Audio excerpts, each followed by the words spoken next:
Hello everyone, welcome back to our channel. In today's video I want to show you how you can change the volume of your sound effects in Tekken 8.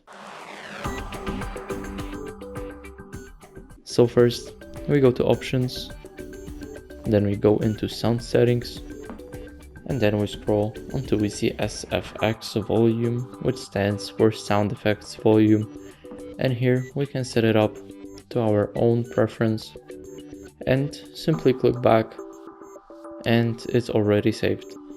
Thank you guys for watching, make sure to like, subscribe, and see you in the next video.